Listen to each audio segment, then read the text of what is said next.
नमस्कार साथियों, स्वागत है आप सभी का आपके अपने परिवार इजी माध्यम में। मैं हूं दीपक कुमार और आज हम लोग एक महत्वपूर्ण सीरीज शुरू करने जा रहे हैं जो कि मध्यकालीन भारत का है। और आज हम लोग दिल्ली सल्तनत के बारे में संपूर्ण जानकारी पढ़ेंगे। जो गुलाम वंश है उसकी सारी जानकारी हम अगले 10 से 15 मिनट में पूरा कवर करेंगे, थ्योरी के साथ ऑब्जेक्टिव भी। तो चलिए शुरू करते हैं।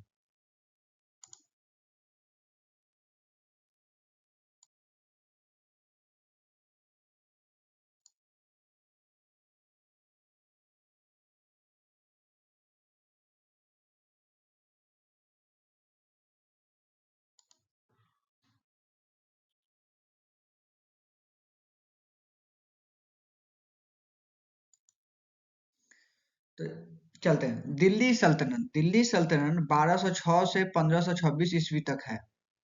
देखिए, दिल्ली सल्तनत में 5 वंशों में विभाजित किया गया है। जो पहला है गुलाम वंश, दूसरा है खिलजी वंश, तीसरा है तुगलक वंश और चौथा वंश है सैयद वंश और पांचवा वंश है सैयद वंश, लोधी वंश। गलत टाइप हो गया है। तो इसका ट्रिक है, दिल्ली सल्तनत के गुलाब खिले तो सांस लो। तो गुलाब वंश, खिलजी वंश, तुगलक वंश, सैयद वंश और लास्ट है लोधी वंश। चलिए आगे।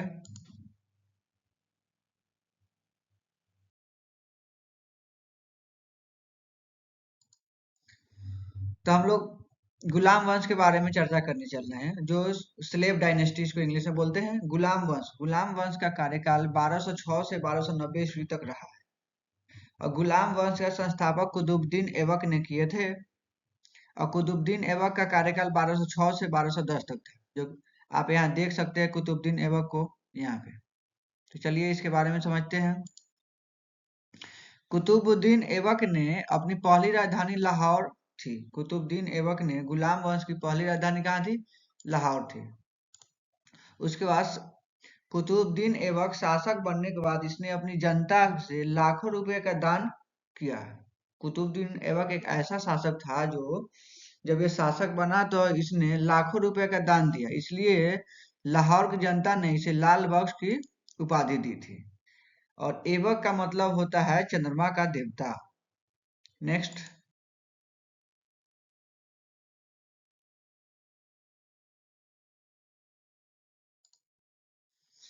कुतुबुद्दीन ऐबक इतिहास का इकलौता ऐसा शासक था जिसने कभी भी सिंहासन का इस्तेमाल नहीं किया। क्वेश्चन आएगा कि इतिहास का इकलौता शासक कौन था जिसने कभी भी सिंहासन का इस्तेमाल नहीं किया? तो वो था कुतुबुद्दीन ऐबक। कुतुबुद्दीन ऐबक ने ही अपने गुलाम इल्तुतमिश को बदायूं का राज्यपाल नियुक्त किया। इल्तुतमिश को बदायूं का राज्यपाल नियुक्त किया। इल्तुतमिश कौन था? गुलाम था जो आगे चल करके यह इसका दामाद बन गया। 1210 ईस्वी में चौगान पोलो खेलते समय घोड़े से गिरकर इसकी मृत्यु हो गई। तो कुतुबुद्दीन ऐबक की 1210 में चौगान यानी पोलो खेलते समय घोड़े से गिरकर इसकी मृत्यु हो गई। और इसका मकबरा, कुतुबुद्दीन ऐबक का मकबरा लाहौर में स्थित है।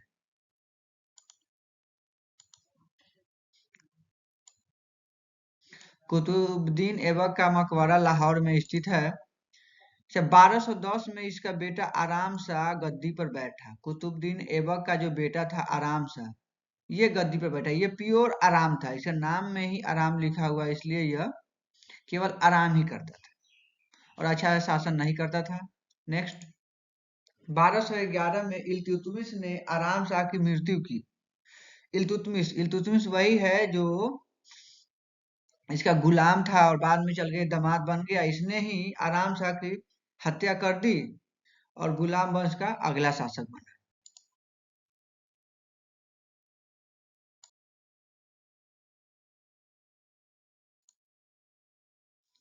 आइए हम लोग चर्चा करते हैं इल्तुतमिश के बारे में। इल्तुतमिश 1211 से 1236 तक।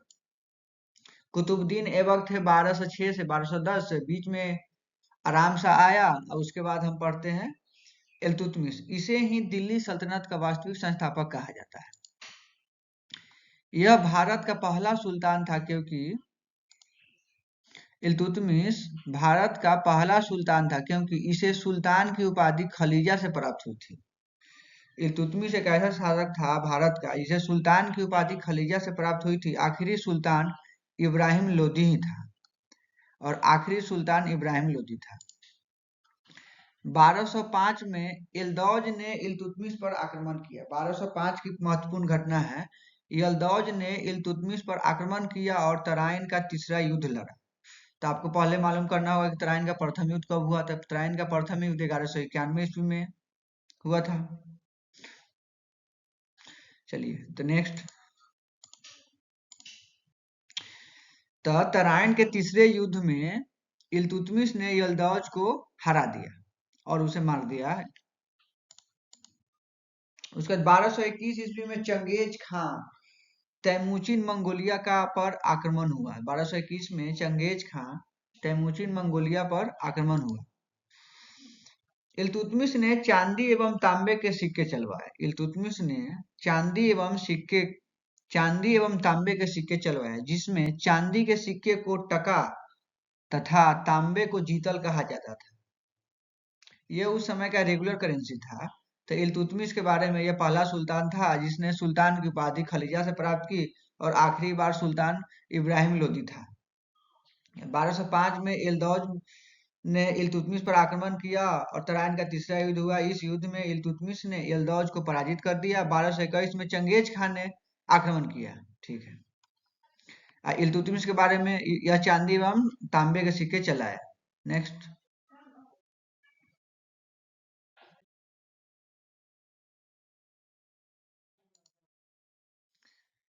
इल्तुतमिश ने तुर्कानी चहलगामी दल चालीसा चलवाया। इल्तुतमिश ने ही तुर्कानी चलगानी या दल चालीसा चलवाया।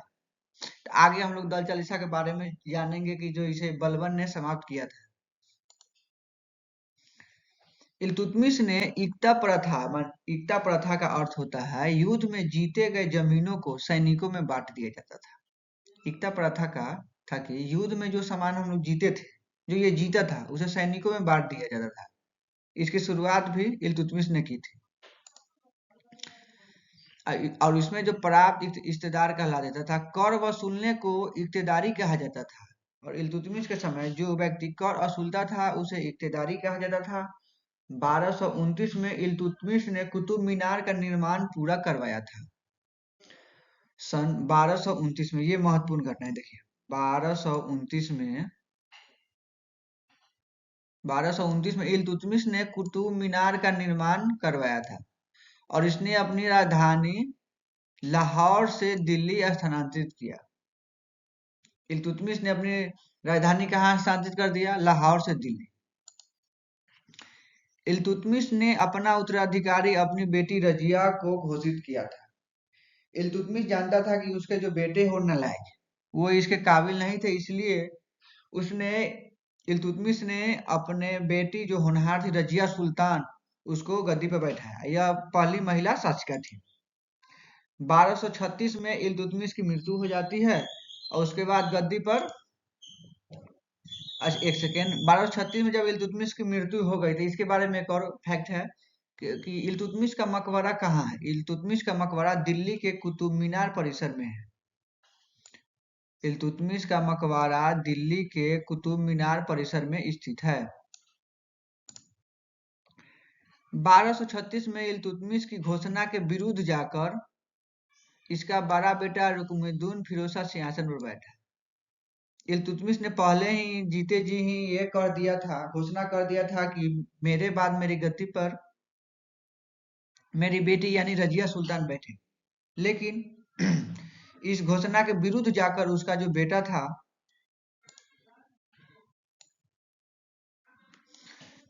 उसका बेटा रुकनुद्दीन फिरोज शाह सिंहासन पर बैठा।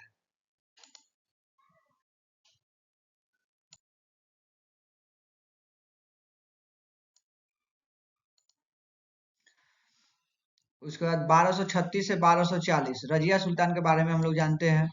यह दिल्ली की प्रथम और एकमात्र महिला शासक थी। रजिया सुल्तान दिल्ली की प्रथम और एकमात्र महिला शासिका थी। इसने एतगीन को बदायूं का इक्तेदार तथा अल्तुनिया को भटिंडा का इक्तेदार बनाया। क्वेश्चन आएगा कि रजिया सुल्तान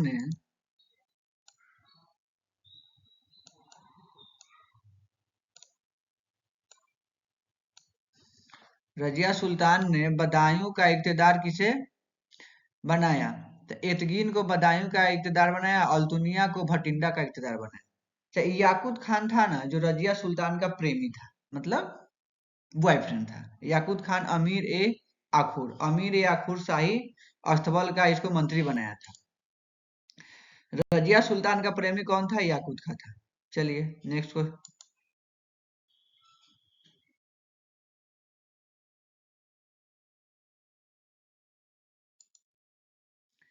1240 में अल्तुनिया ने रजिया सुल्तान के खिलाफ विद्रोह कर दिया। अच्छा, रजिया सुल्तान कौन थी? सॉरी, रजिया सुल्तान, अल्तुनिया अल्तुनिया जिसको भटिंडा का बनाया था, उसी ने ही रजिया सुल्तान के खिलाफ विद्रोह कर दिया। अल्तुनिया ने याकूत खान की हत्या कर दी। अल्तुनिया ने याकूत खान की हत्या कर दी। याकूत खान रजिया सुल्तान का प्रेमी था, उसकी हत्या कर दी और रजिया सुल्तान को कैद कर लिया 1240 में। इस 1240 के विद्रोह के बाद दल चालीसा बहराम शाह ने रजिया सुल्तान और अल्तुनिया की हत्या कैथल में की थी। मतलब दल चालीसा ने ही बहराम शाह की आज्ञा से रजिया सुल्तान और अल्तुनिया की हत्या कैथल में की थी। रजिया सुल्तान का मकबरा हरियाणा के कैथल में है। रजिया सुल्तान का जो मकबरा है हरियाणा के कैथल में है। नेक्स्ट।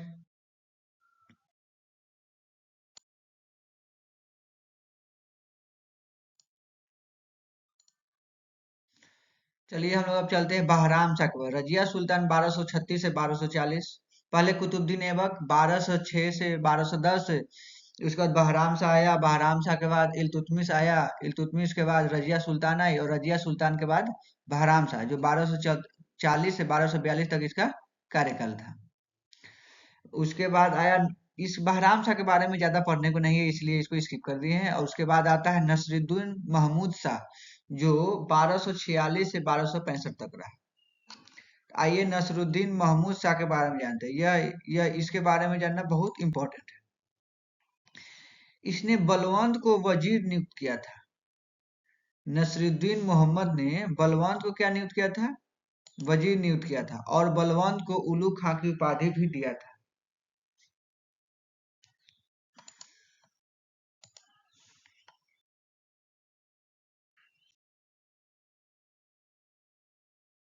बलबन ने दिल्ली में रक्त एवं लौह की नीति अपनाई थी। गयासुद्दीन बलबन, पहले गयासुद्दीन बलबन के बारे में हम लोग जानते हैं। गयासुद्दीन बलबन का कार्यकाल था 1265 से 1287। सुल्तान बनने के बाद बलबन ने दल चालीसा का अंत किया। बलबन जानता था कि दल चालीसा ने ही रजिया सुल्तान की हत्या की थी। अगर ये रहा तो ये आगे भी ऐसा घटना घट सकती है। इसलिए बलबन ने सुल्तान बनते ने से पहले पहला काम इसने दल चालीसा को खत्म किया।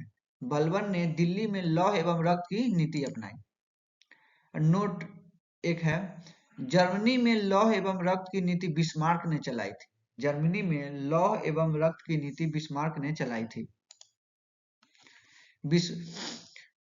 बलबन ने सिजदा पैबोस प्रथा चलाई। बलबन ने सिजदा एवं पैबोस प्रथा चलाई थी। औरंगजेब ने इसे खत्म कर दिया। अच्छा, सिजदा एवं पैबोस प्रथा किसने चलाई थी? क्वेश्चन आएगा तो हम बताएंगे कि इस सिजदा एवं पैबोस प्रथा बलबन ने चलाया था और इसे लास्ट में जाकर के औरंगजेब ने इसे खत्म कर दिया। आगे हम लोग इसके बारे में भी चर्चा करेंगे। बलबन ने नवरोज त्योहार को मनाने की शुरुआत की। बलबन ने नवरोज त्योहार को मनाने की शुरुआत की। फारसी ईरान नव वर्ष को ही नवरोज कहते हैं। बलबन ने नवरोज त्योहार को मनाने की शुरुआत की। नवरोज त्योहार मनाने की शुरुआत बलबन ने ही शुरू की थी। अब फारसी ईरान नव वर्ष को ही नवरोज कहते हैं। नवरोज त्योहार मनाने की शुरुआत बलबन ने शुरू की थी।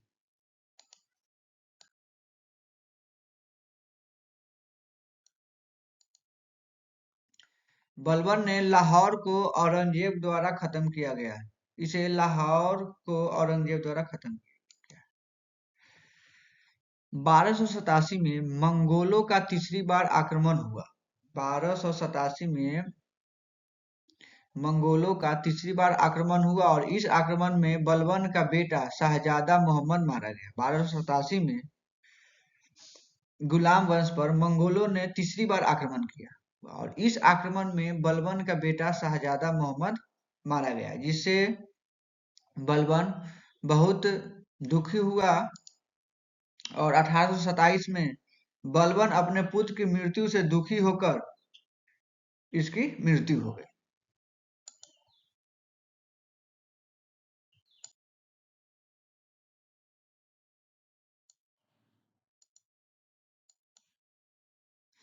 अब हम लोग बात करते हैं कैकुबाद। कैकुबाद 1287 से 1290।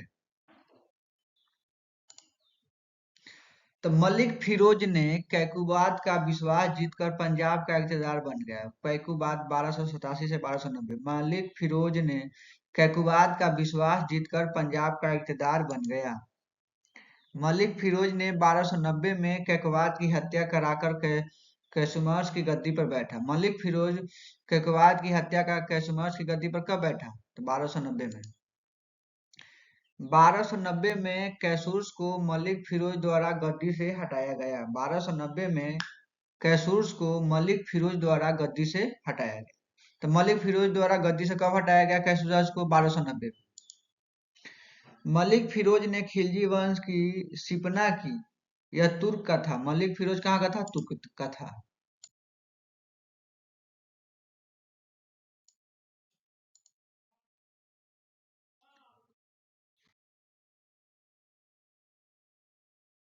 दोस्तों जितने अभी हम लोग गुलाम वंश के बारे में पढ़े हैं और उससे रिलेटेड 10 क्वेश्चन एमसीक्यू हमने लिए हैं, जो आपको जांच करेगा कि आप कितने ध्यान से पढ़े हैं। दोस्तों अगर अभी तक आपने चैनल पर नए हैं तो चैनल को लाइक कर दे, शेयर कर दे और सब्सक्राइब कर दे, जिससे मेहनत करे कि हमें और मोटिवेशन मिले। तो चलिए हम लोग पहला क्वेश्चन शुरू करते हैं। पहला क्वेश्चन है, निम्नलिखित में से किन वर्षों के दौरान कुतुबुद्दीन ऐबक ने शासन किया था? किस वर्षों के दौरान कुतुबुद्दीन ऐबक ने शासन किया था? तो ऑप्शन ए 1206 से 10, या ऑप्शन बी 1320 से 1324, 1290 से 1296 या 1266 से 1287। तो इसका राइट आंसर हो जाएगा 1206 से 1210। नेक्स्ट क्वेश्चन,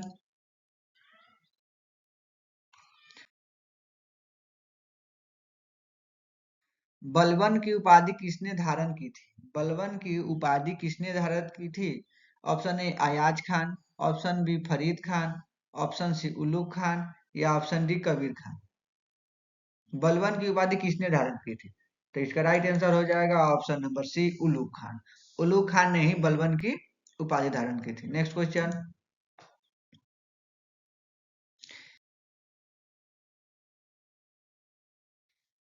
1192 ईस्वी में तराइन के द्वितीय युद्ध में पृथ्वी चौहान को किसने हराया था?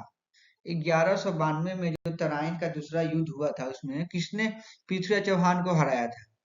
Option A Alauddin Khilji, option B Babur, option C Iltutmish या ऑप्शन डी मोहम्मद गौरी। तो इसका राइट आंसर हो जाएगा option number D, Mohammad Ghori ने 1192 में पृथ्वीराज चौहान को हराया था। 1191 में तराइन के प्रथम युद्ध में पृथ्वीराज चौहान ने मोहम्मद गौरी को हराया था और 1192 के तराइन के दूसरे युद्ध में पृथ्वीराज चौहान को मोहम्मद गौरी ने पराजित किया था। नेक्स्ट क्वेश्चन,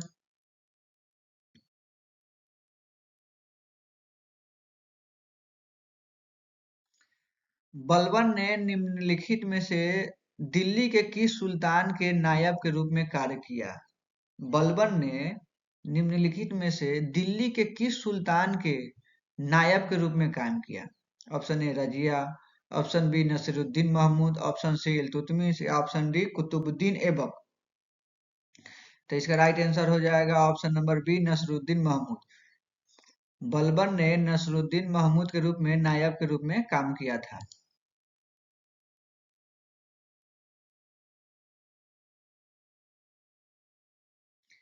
किसने बदायूं 1197 से 98 ईस्वी पर कब्जा करके इल्तुतमिश को वहां के पहले मुस्लिम गवर्नर के रूप में नियुक्त किया। किसने? बदायूं 1197 से 98 ईस्वी पर कब्जा करके इल्तुतमिश को वहां के पहले मुस्लिम गवर्नर के रूप में नियुक्त किया। Option A Mohammad Ghori, option B Qutubuddin Aibak, या ऑप्शन सी महाराणा प्रताप, या ऑप्शन डी पृथ्वीराज चौहान। तो इसका राइट आंसर हो जाएगा कुतुबुद्दीन ऐबक। तो बदायूं पर 1197 से 98 पर कब्जा करके इल्तुतमिश ने ही वहां मुस्लिम गवर्नर के रूप में काम किया था। नेक्स्ट क्वेश्चन,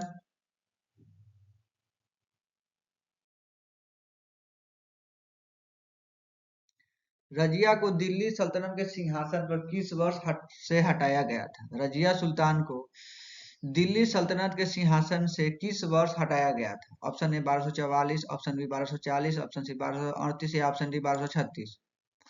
तो इसका राइट आंसर हो जाएगा ऑप्शन नंबर बी। ये गलती लिखा गया है क्योंकि सिंहासन से हटाया गया 1240 में, क्योंकि 1236 में तो वो गद्दी पर बैठी थी।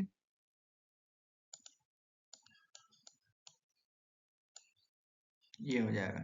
नेक्स्ट क्वेश्चन,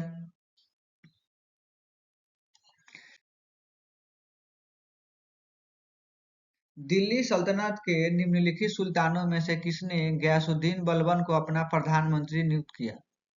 दिल्ली सल्तनत के निम्नलिखित सुल्तानों में से किसने गयासुद्दीन बलबन को अपना प्रधानमंत्री नियुक्त किया?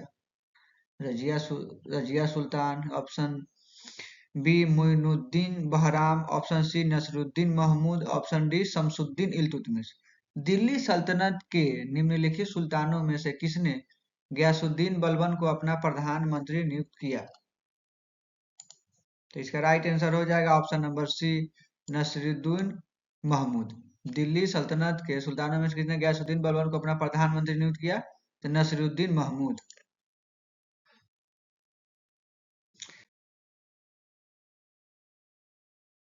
भारत में मामलुक राजवंश का संस्थापक कौन था? भारत में मामलुक राजवंश का संस्थापक कौन था? ऑप्शन ए इल्तुतमिश, या option B Bakhtiyar Khilji, option C Qutubuddin Aibak, या ऑप्शन डी रजिया सुल्तान। भारत में मामलुक राजवंश का संस्थापक option number C Qutubuddin Aibak था।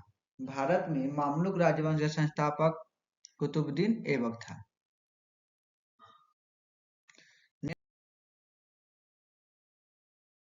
नेक्स्ट क्वेश्चन, इल्तुतमिश के शासन काल में सल्तनत की राजधानी कौन सी थी? इल्तुतमिश के शासन काल में सल्तनत की राजधानी निम्नलिखित में से कौन सी थी? Option A Agra, option B Lahore, option C Badaun, या ऑप्शन डी दिल्ली। इल्तुतमिश के शासन काल में सल्तनत की राजधानी कहाँ थी? इल्तुतमिश के शासन काल में सल्तनत की राजधानी दिल्ली सल्तनत की राजधानी कहाँ थी?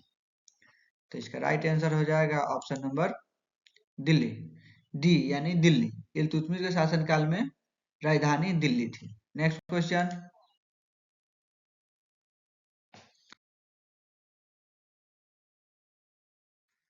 मलिक इख्तियार उद्दीन अल्तुनिया ने रजिया सुल्तान को किस किले में कैद किया था? मलिक इख्तियार उद्दीन अल्तुनिया ने ही रजिया सुल्तान को किस किले में कैद किया था 1240 ईस्वी में? ऑप्शन ए जयपुर के जयगढ़ किले में किया, ऑप्शन बी गोलकुंडा के गोलकुंडा किले में, जोधपुर के मेहरानगढ़ किले में, या भटिंडा के किला मुबारक। तो इसका राइट आंसर हो जाएगा ऑप्शन नंबर डी भटिंडा के किले में रजिया सुल्तान को अल्तुनिया ने कैद किया था।